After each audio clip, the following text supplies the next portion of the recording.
So without further ado, Peter Boghossian and Richard Dawkins.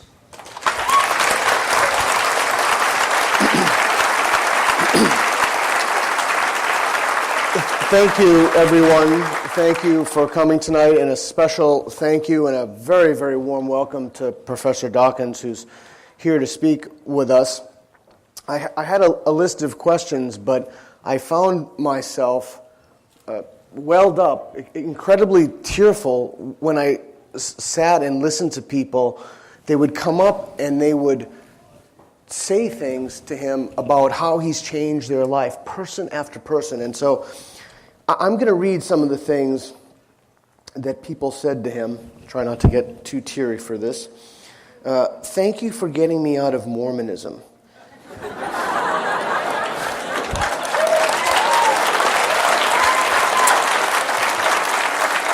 The selfish gene inspired me to go into biology. Your work changed my life. Thank you so, so much. Think about that. Your work changed my life. I appreciate your existence. The God delusion was the reason I left Mormonism.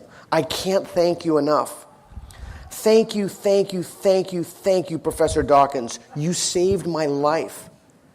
Thank you for snapping me out of my wishy-washy agnosticism.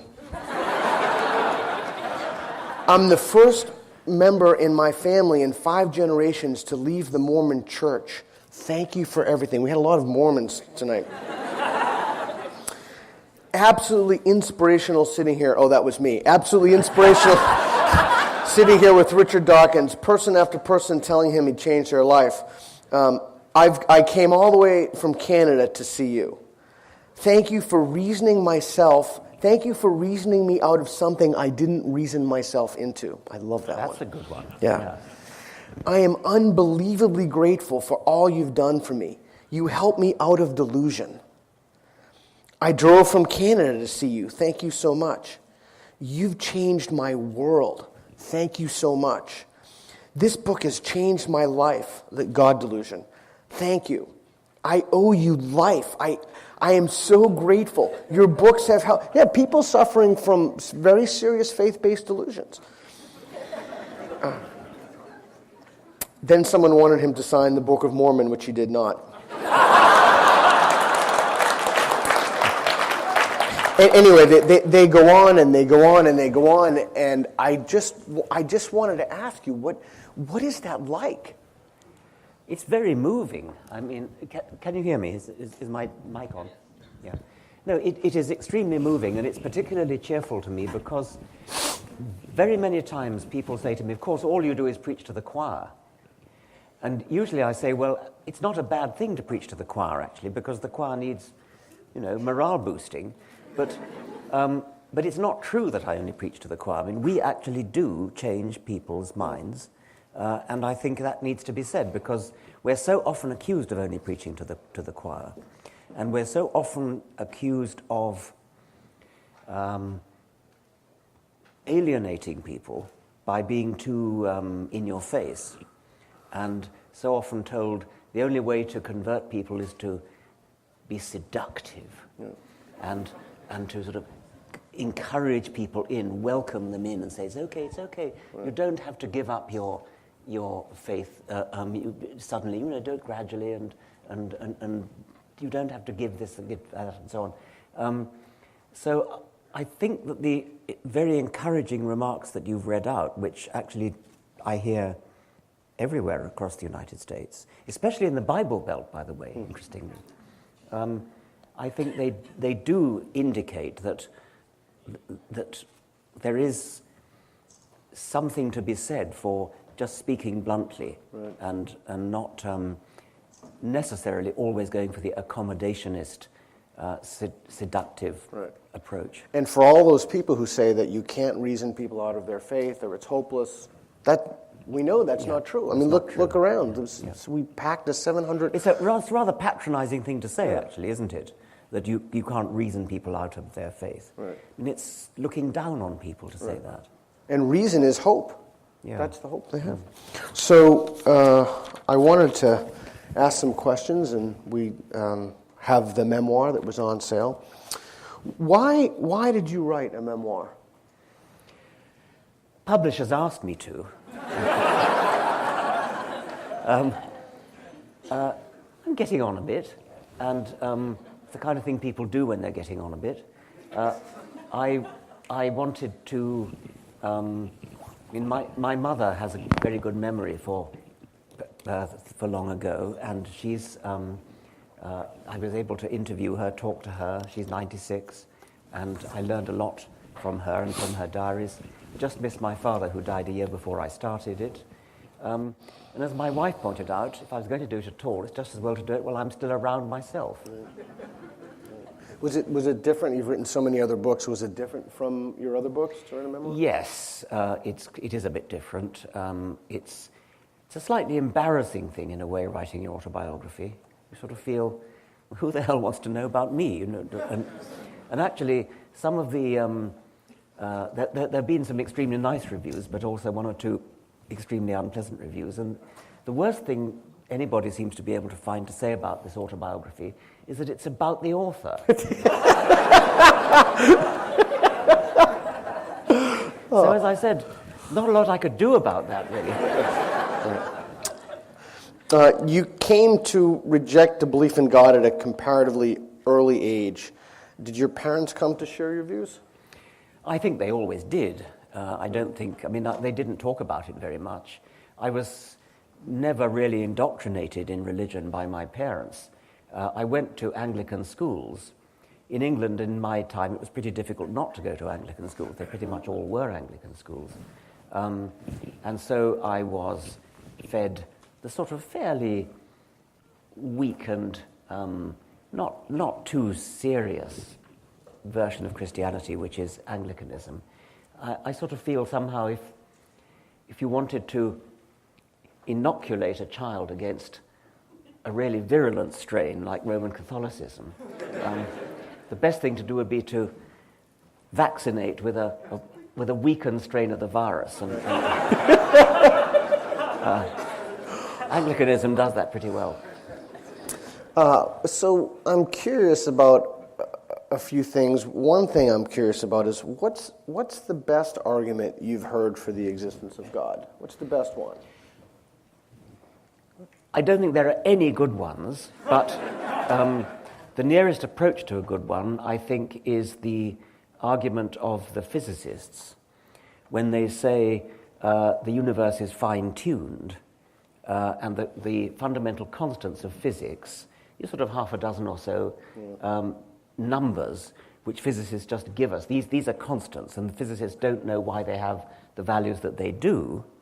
But physicists have calculated, some, not all, have calculated that if any of these fundamental constants were changed ever so slightly, that would immediately wipe out the universe. You couldn't have, if you changed the gravitational constant slightly, matter would not have formed itself into stars, and therefore you wouldn't have got chemistry forming in the interior of stars. You wouldn't have got the elements, and therefore chemistry, therefore you wouldn't have got life.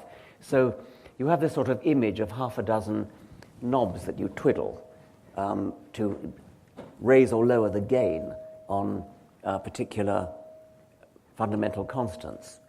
And there is a theistic argument that says because these knobs are all precisely where they have to be in order to give the kind of universe that would give rise to us, there must have been a divine knob twiddler who set these constants to exactly the right, fine-tuned them to exactly the right value. It's probably the best argument I know. It's still a lousy argument because, of course, it leaves completely unexplained where the divine knob twiddler himself came from. I mean, you have to have a supernatural, superhuman intelligence to know exactly what values to twiddle the knobs to. And if you're going to be allowed to postulate an intelligence right from the start of the universe, then you might as well just postulate the fundamental constants themselves. Right. There are other explanations for the fine-tuning of the universe, and the best one is probably favored by most physicists is the multiverse theory, whereby the universe that we know, the universe that we can see with our instruments, is only one of a very, very large number of universes. Some physicists speak of a bubbling foam of universes, and we're just in one bubble. And each bubble has different values of the fundamental constants. And with hindsight, we of course have to be in one of the minority of bubbles that has the fundamental constant set to the right value to give rise to us, because we're here. Right. So it's the anthropic principle. That assumes that, and Victor Stenger wrote a book about this in The Fallacy of Fine-Tuning. Yeah, he doesn't accept the yeah, that's right. Yes, yeah. Yes. So that the universe is fine-tuned for us rather than us being fine-tuned to the universe. Yes. I think in any case, it's one thing to say that if any one of those knobs was changed, the whole universe would fall apart. But that doesn't preclude, I suspect, changing more than one. Right. If you change several at once, then you could probably make a very large number of universes. Even the possibility of a multiverse, though, would seem to me to undermine any sort of faith-based notion. I mean, if I'll tell you the best argument that I've heard. The best argument that I've heard is, why is there something rather than nothing? Unfortunately, it's also a very poor argument because either there was something, is the multiverse theory for one, and if there is a multiverse, then that must, by definition, undermine one's confidence that the universe had a beginning and that beginning was God. Well, even if you have a problem deciding how things began, why there's something rather than nothing, how on earth does it help to postulate an intelligence doing it? I mean, Right. it's a mystery how maybe it is a mystery how anything started, but it's a hell of a lot easier to understand how something simple started than something as complicated as a divine intelligence. Right. Which actually, after my Freedom from Religion talk, we spoke about what it would take us to believe in God. And my claim to you was that it just cannot be an internal state. It cannot be a feeling that one has. And it can't be, for example, the testimony of the human, of the Holy Spirit. And one reason for that is because people have different testimonials to different things and they're contradictory. And the other one is it could be a delusion. And how would you know if that were a delusion? So given that this is a big question, but given that the host of arguments don't work, what would it take for you to believe in God? Well, I used to say it would be very simple. It would be, the second coming of Jesus, or a great big, deep, booming bass Paul Robeson voice saying, "I am God and I created." But I was persuaded mostly by actually Steve Zara, who's a regular contributor to my website, richarddawkins.net. He more or less persuaded me that even if there was this booming voice and the second coming in clouds of glory, the more probable explanation is that it's a hallucination or a conjuring trick by David Copperfield or something.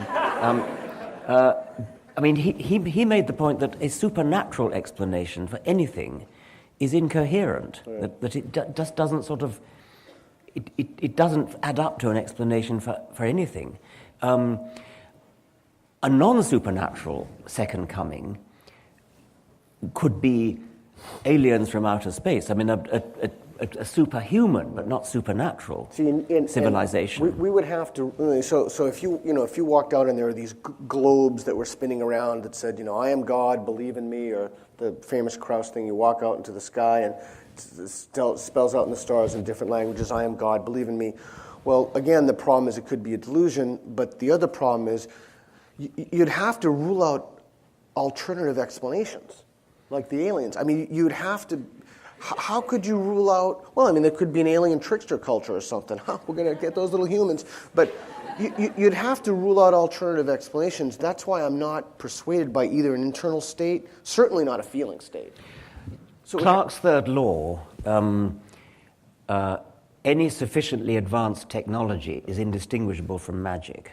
Magic being supernatural. If you were to fly a Boeing 747 back to the Middle Ages, you would be greeted as God. I mean, that would be, and similarly, an alien visitation. Any aliens who could actually visit us would have to be so far beyond us in their technology that they probably could manipulate the stars to spell out words or geometric forms or something of that sort. So that couldn't be enough. So what would persuade you? Well, I'm starting to think nothing would, which in a way goes against the grain, because I've always paid lip service to the view that a scientist should change his mind when evidence is forthcoming. The trouble is, I can't think what that evidence would look like. Well, you said something to me after that Freedom from Religion talk that I had thought about for a long time. You said, well, what if it were something were contained within the numbers of pi? That's Carl Sagan. Yeah, and yes. we talked about context. Yes. But to me, that would seem like that's the way to conceptualize the problem. Like, the way to think through the problem is that something would have to be derivable by the principles of reason. Well, perhaps we should explain what Carl Sagan suggested. I mean, in the novel Contact, which I think is Carl Sagan's only work of fiction, the heroine, I've forgotten what she's called, but she calculates the mathematical constant pi out to the umpteenth decimal place, expresses it in binary, and then at some point way out in the billionth decimal place, she starts putting the ones and zeros into a square matrix.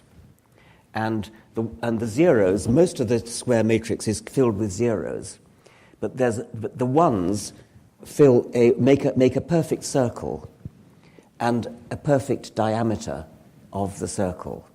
And the heroine of the novel concludes that this is the signature of God. And and his signature is not in nature, it's not in a beetle's wings or anything like that. It's actually in mathematics, which is the deep structure of everything. And I presume Carl Sagan was talking about this in order to demonstrate that actually there's nothing that could demonstrate it, right, God, because you know perfectly well that you can't mess around with mathematics like that. I mean, the values of the decimal places, numbers in pi, they're not the kind of thing a God could mess around with. I mean, pi is a mathematical constant which is itself, and it can't be doctored. So there's that idea gone. Yeah, I had thought about that for a long time, and I think that way to think about the problem as a principle that it should be able to be derived by reason. And I don't know. I think you're right. I mean, something that stood in isomorphic relationship with the very structure of reality that was in a numerical code like pi, and then somehow infinity is a tricky thing, so if there's an infinitely long sequence of numbers, that would have to reemerge at some point. You're saying? Yeah, so I don't think it could be that. And you're right, a God couldn't, it couldn't be something that, so yeah, I don't really know what it would take. I mean, it's an infinite number of random numbers that would have to happen. Well, any sequence with would be repeated an infinite number of times in infinitely long number. So it couldn't be that God put his signature in pi. No. Yeah.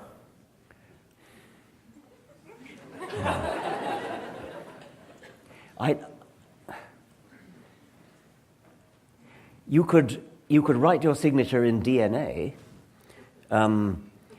Craig Venter's done it. Right.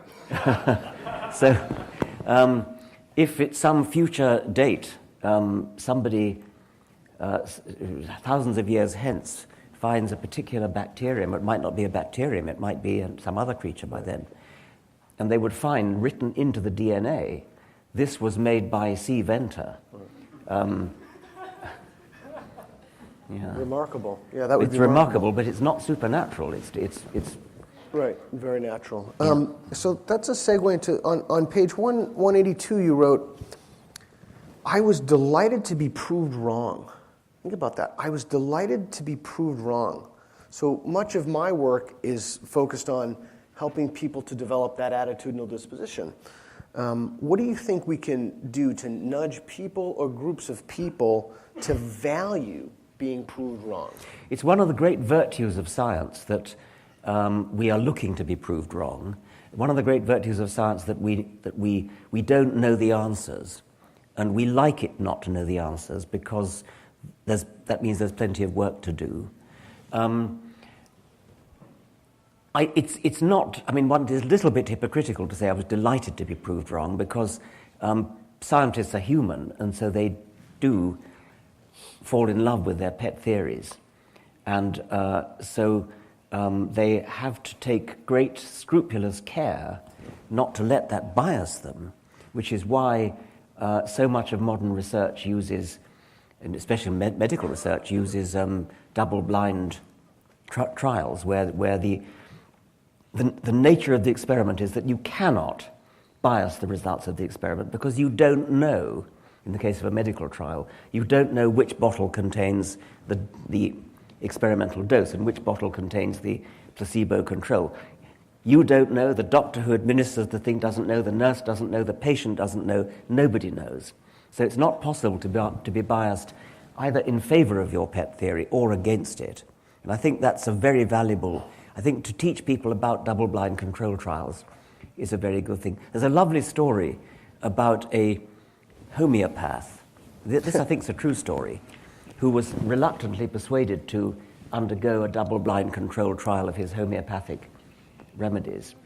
And so the trial was done, and needless to say, the result was negative. Whereupon he said, "You see, that's why we don't do double-blind control trials. They don't work." So he obviously didn't have the attitudinal disposition to value. I think that's part of it, that idea of belief revision and how we encourage belief revision.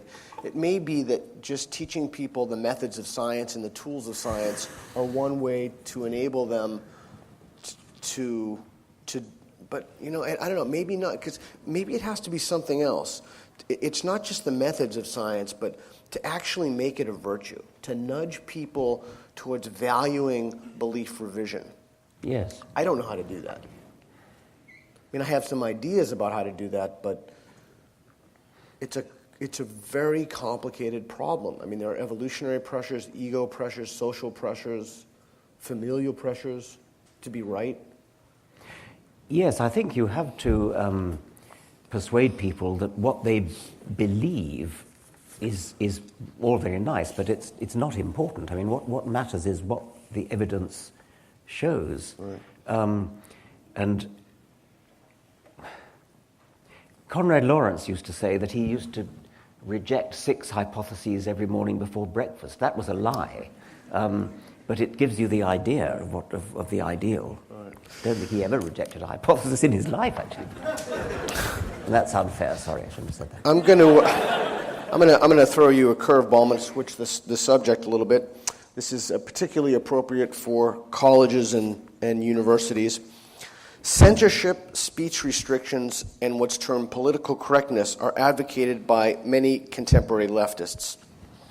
Can you talk about the role of the left in suppressing criticism of religion and faith, particularly in regard to Islam? And I was wondering if you could also draw in the book, you talked about your experiences in Berkeley and then at Oxford, if you could draw upon those experiences. And even more specifically, I'm thinking about the LSE, the London School of Economics, and there were students from the atheist and humanist group who wore these very innocuous T-shirts of Jesus and Mo with a picture of Jesus, and they're to me, to my mind, for any reasonable person, they're just saying things like "Hi there," and they were asked to remove it, and they were told that they're not allowed to come back because this is offensive and insulting to people. And I wonder if you could comment on what's happening in college campuses today and what the role of the left is, particularly with regard to Islam. There's a lot of stories like this, and I think they're really rather sinister. London School of Economics, LSE, is a university with a long and honourable history of radicalism. And it's the last place you would expect this kind of thing to happen. But the story, it's all written up on the web, and you can read about it. The students were, the atheist stall, they were wearing this very innocuous, as Peter says, a very innocuous T-shirt. I don't know whether you know the Jesus and Mo cartoon, but it's incredibly gentle. I mean, it really is. It's mild and gentle and really benign. And they were suddenly aware that a member of the student union executive, who was a female Muslim wearing a headscarf, came and started seizing their materials without saying anything. He just came and seized them and tore down their banners and asked them to remove their T-shirts, which had Jesus and Mo on. And they very reasonably refused and asked her why she was taking their stuff down. She was then joined by other members of the committee of the student union. They summoned a security officer who ordered them to take their T-shirts off. It went on and on. It got worse and worse and worse. And then they were threatened by, it's extended beyond just the student union officers to actual officials of the college itself. And a great big row has blown up about it. It's a clear violation of freedom of speech. And I think the reason Peter's asking about the influence of the left is that people on the left, in which I count myself, believe in free speech and believe in all sorts of other good things like Women's rights. No oppression of women, that kind of thing, except where Islam is concerned. And suddenly, as soon as Islam is involved, all those nice, liberal, radical principles go out of the window. If the atheist people had been wearing really quite offensive Jesus T-shirts, nothing would have been done. It's because of Muhammad. That's the reason. And I think what's going on in the mind of people not everybody on the left, of course, but some people on the left, is that they're caught in this cleft stick that, on the one hand, they want to be liberal and in favor of free speech and no oppression of women and things. On the other hand, they're terrified of being thought racist. And there's a confusion in their minds that if you say anything against Islam, you are a racist. It's a total nonsense to call Islam a race, obviously. I mean, the largest Islamic nation in the world is actually Indonesia. Very, very racially totally different from Arabs, totally different from Pakistanis, totally different from Somalis. There is no justification whatsoever for calling Islam a race, no justification whatsoever for calling any criticism of Islam racist. But they are confused in their tiny minds. They're muddled and they're hypocritical. It's almost the case that you can say something, actually I tweeted about this only today, that we are passionately against oppression of women unless that oppression is part of, quote, their culture. How patronizing and condescending can you get?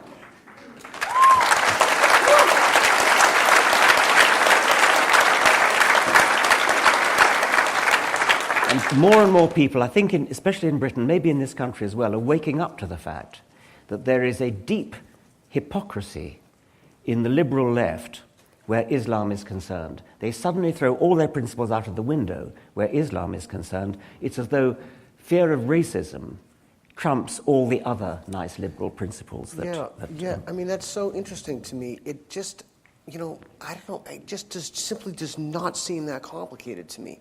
Look, if it's an immutable characteristic, like race is an immutable characteristic, just back off. But if it's an idea, all ideas are fair game. Islam is an idea. Islam is not a race. And so what we see offices of diversity, we see speech codes. I personally don't see any evidence, at least in this country, I can't speak for other countries. My Muslim students are nothing but respectful. Of course, that's right. Engaging Yeah. ideas, Yeah. and it's unbelievably condescending. Yes. To think that because you're a Muslim, you can't engage in a conversation, and I don't. And again, I see that. Not only do I see that coming from the left, but I am concerned. I am deeply concerned about. So I'm concerned about speech on one side of it, but I'm also concerned about many Islamists use Islam as a political force, and what I see happening is when we're asked to censor our speech, we're basically asked to give up a First Amendment right. We're asked to not criticize individuals who themselves are using a religion for a political purpose. And I'm deeply concerned about the shutting off of discourse on American universities. Yeah. It's very disturbing. I think it's a bit worse in Britain, and there was another example when Lawrence Krauss, the physicist, was invited to give a talk. We had have a debate, I think it was, in London, one of the London colleges. I think it was University College London, and he heard in advance that the organisers were proposing to segregate the audience such that the women were not allowed to sit with the men. Now, this is not. I mean, this is something that some sects of Islam demand. Lawrence said he would not speak under those conditions. So they capitulated and said, "Okay, we won't enforce this segregated seating." Lawrence arrived at the venue and found that in fact the seating had been segregated. So he said he was going to walk out, and he did walk out, and they were very upset, and they rushed after him to try to persuade him to come back. And they said, "Well, we'll mix them up." And so I think 3 men, token men, went and sat in the women's section. Lawrence then relented. It was very nice of him to do so. I think I would have persisted in walking out, and I think he possibly regrets coming back. But he's a nice guy, and he didn't want to cause a fuss. But that's what happened. Similar things have happened in other British universities, and it's perhaps not totally surprising that if something is organised by this particular radical sect of Islam, that happens. What's truly worrying, though, is that the student unions, the student politicians in Britain are kowtowing to this and saying, "Oh, it's part of their culture, we should respect it." This dreadful word respect, which is constantly being used to browbeat us into forsaking our principles. That's what's happening in some bullies. British universities. They're bullies. There's no Yes. other word. They to borrow a phrase that I read from Kaziz, they bully ideas off the table. So, another question I was thinking of, many of my colleagues, they won't even talk about it in class because they're afraid of a complaint. And I would argue that the complaint would not come from a Muslim student. I would be astonished. I speak very freely. I've never had a complaint from a Muslim student. No. Yeah. So, what advice could you give my colleagues who are petrified of speaking about these issues for fear of offending people? I mean, it's like a stranglehold. Why shouldn't you offend people?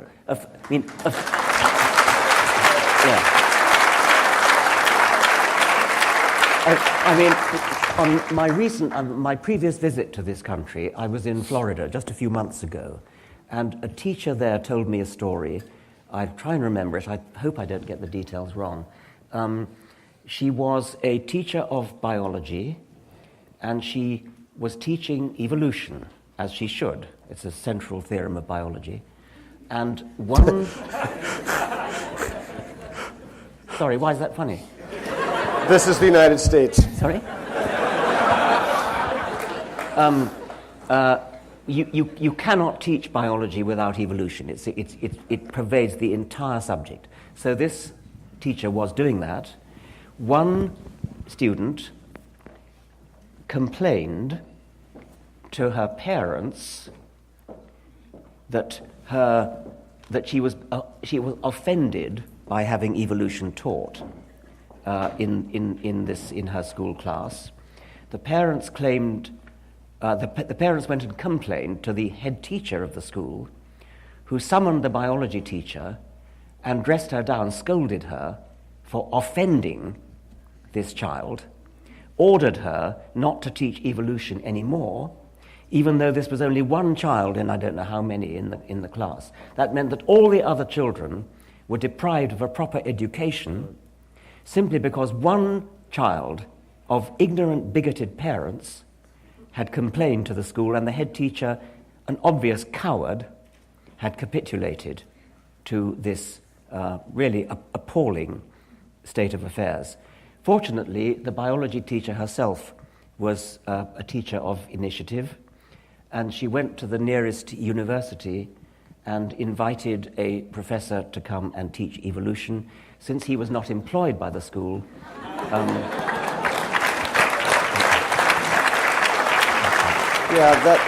I suspect that story may not be atypical. I don't know. Perhaps others here have similar stories.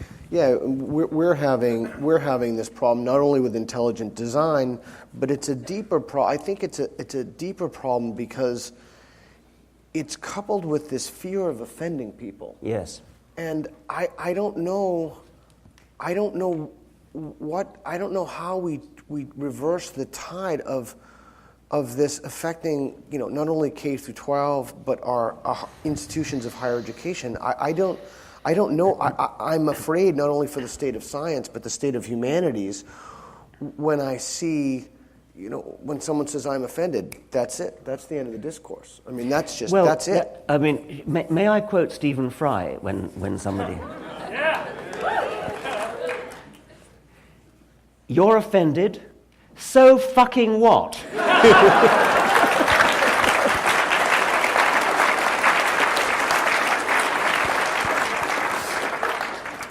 All right, I will. I'll switch gears on you again. Early in An Appetite for Wonder, you mentioned LSD and that you thought about taking it, and some British writers, and you note Huxley in your book, have recommended it. Do you think there's anything for people to learn by taking LSD or other psychotropic substances? I was 2 years in Berkeley, California,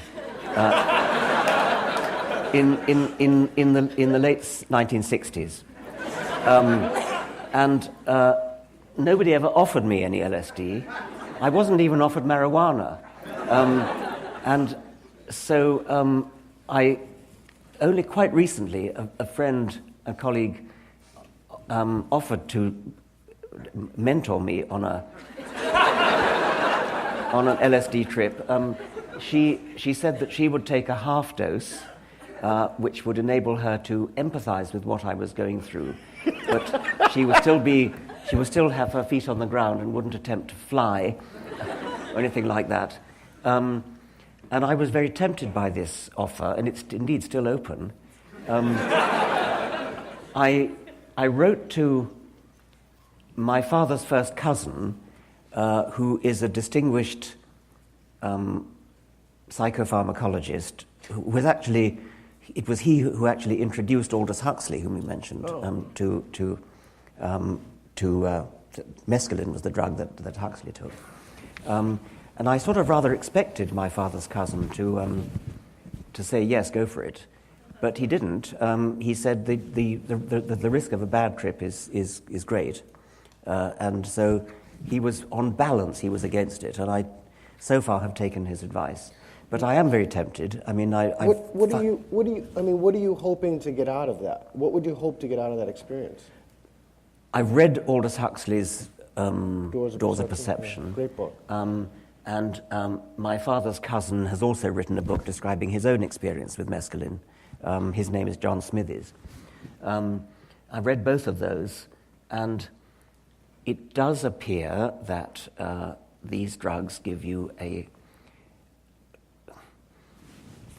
quite astonishing experience of, I don't know, insight, or maybe it's all delusional, seeing things in a totally different way.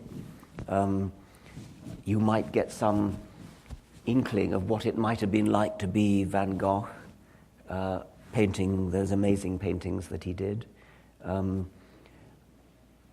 I sort of vaguely thought it's one thing that I ought to do before I die. And maybe I will. Do you think some people are clapping? Yeah, go for it. Do you think it's a way for people to have a mystical experience without buying into any silliness? Well, yes. I mean, I thought that actually when I was taken by the BBC to Canada to meet a scientist called Michael Persinger. Oh, yeah, the God helmet guy. Yes. So he puts a helmet on your head, and passes magnetic fields through your head, and you sit in total darkness and silence. And 80% of his subjects report mystical experiences of one sort or another. If they happen to be brought up Roman Catholic, they tend to see Virgin Marys. And it depends what your religion is. I was curious to do this. I agreed to do it. And the BBC flew me over there in order to do it. They wanted to make a documentary about it, and they thought I'd make a good test subject. And I did not expect to see Virgin Marys or anything like that. What I did expect would be that I've had some sort of feeling of oneness with the universe or something like that, some kind of mystical experience, perhaps in keeping with science. And that wouldn't have surprised me. I was hoping for that, actually. I was looking forward to it. It didn't happen. Really nothing happened at all.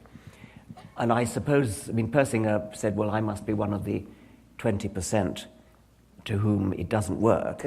So you just nothing? I sat in a dark room for an hour, and that's what happened. The BBC's idea of a control was to have one other person who was a vicar, a local vicar. Oh. And so he went through the same experience immediately after me. And he also reported that nothing happened to him. However, Persinger was monitoring our EEG waves, our brain waves. And my EEG waves were exactly right for the 20% who don't get it, who don't have the mystical experience. The vicar's EEG waves were absolutely first-class mystical. His EEG waves sort of went off the dial as far as Persinger was concerned, but he reported that nothing happened, and so Persinger, I think, thinks that he lied. What he observed was that the EEG waves at first were textbook for the 80% for whom it works, but then they started filling up with random noise. And Persinger believes that what the vicar was doing was deliberately trying to shut it out by rather than reciting multiplication tables to himself or something like that, trying to distract himself as though he was afraid that mystical experiences could have been induced by scientific means. It's not clear to me why he should be afraid of that. I suppose you could kind of make a garbled, incoherent case why a vicar might not want that to be induced by magnetism. Yeah, it would be interesting to me. If people went in there and if everybody went in there and said, Jesus Christ, that would be some kind of evidence. Maybe, I don't know what it would be evidence for, maybe supernatural or something, but given that... No, it wouldn't. It would be... Yeah, okay, it wouldn't. I was trying to be charitable, but if people went in there and they had different mystical experiences of a faith tradition other than their own... Yeah, that would be more impressive. Yeah, that would be... I don't know, what would that be evidence of? You mean if a Muslim went in and said Jesus Christ? Yeah, yes. Yeah, if everybody who went in there said, or Zeus. Yes. Thor's the one I would fancy, I think.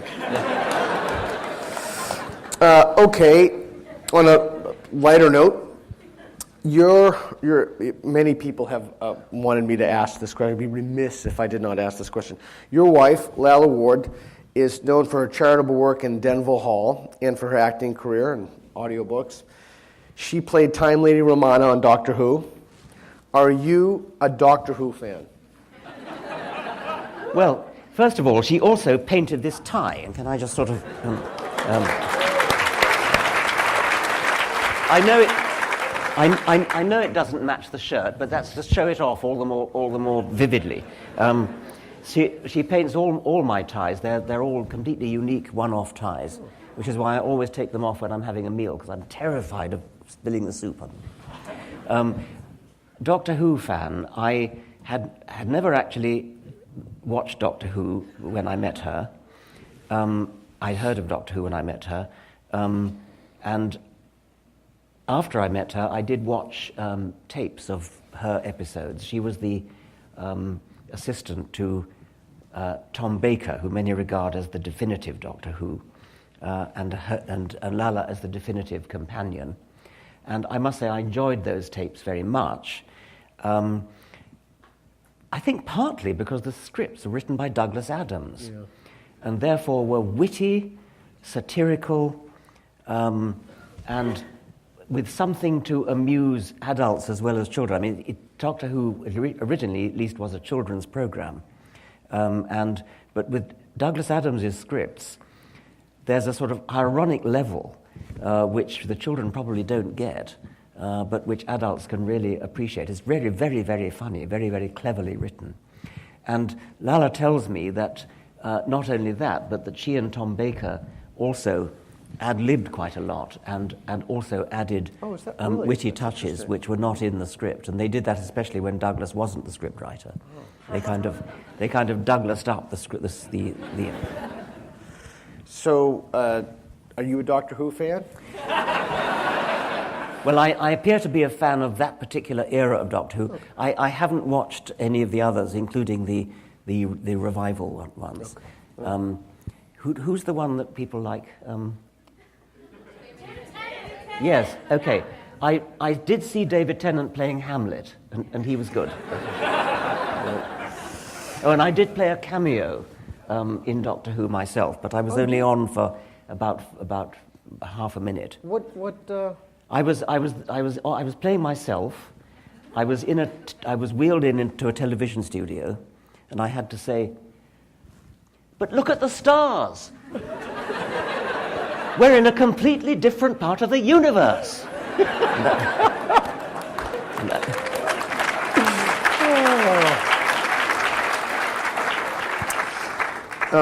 On a more serious note, because I know that we have time. Where's the time? Over here, 10 minutes. Oh, so we have okay. So on a more serious note, how has Hitchens' passing affected you? He's a terrific loss. I think he is the most eloquent orator I've ever actually heard. I mean, he had a superb voice, this wonderful, deep baritone, rather like Richard Burton, I always thought. And is incredibly quick on his feet, multitudes of facts at his disposal, perfectly delivered sentences, a master of the put-down, the so-called hitch slap.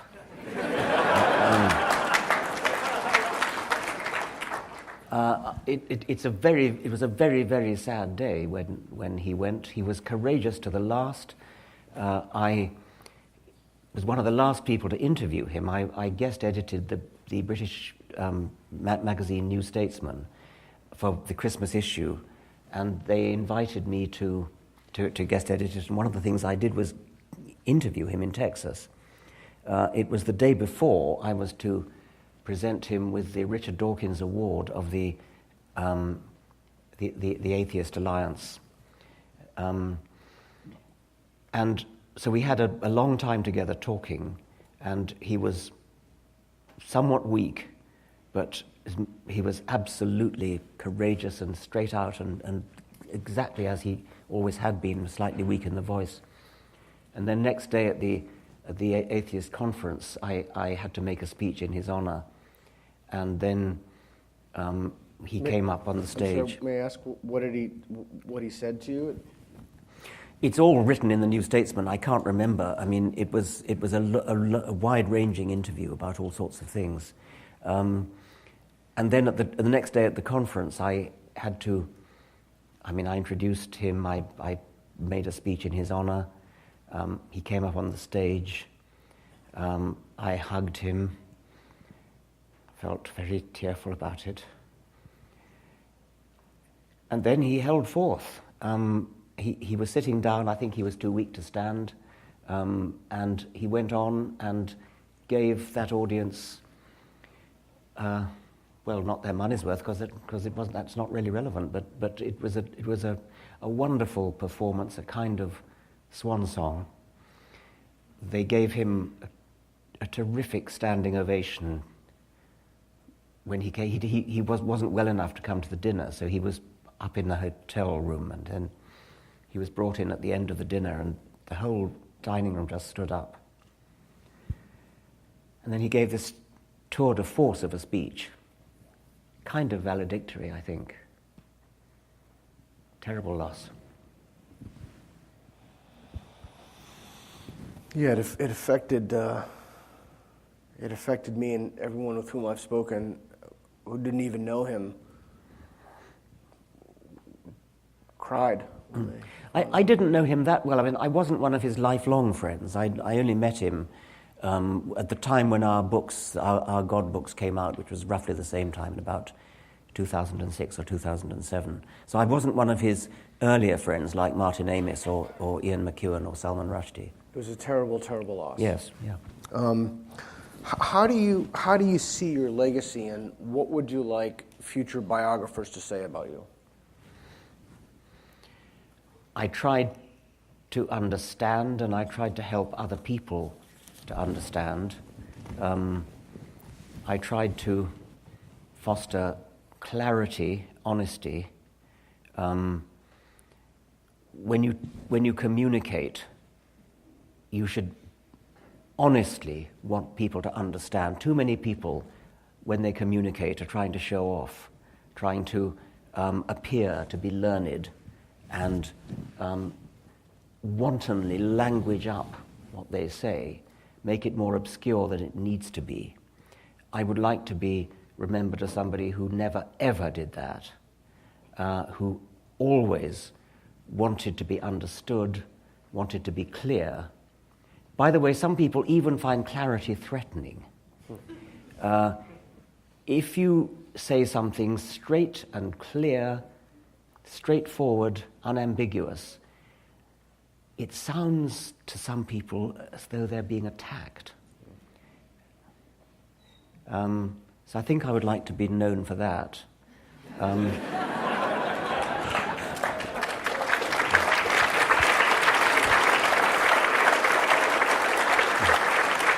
Ladies and gentlemen, Richard Dawkins.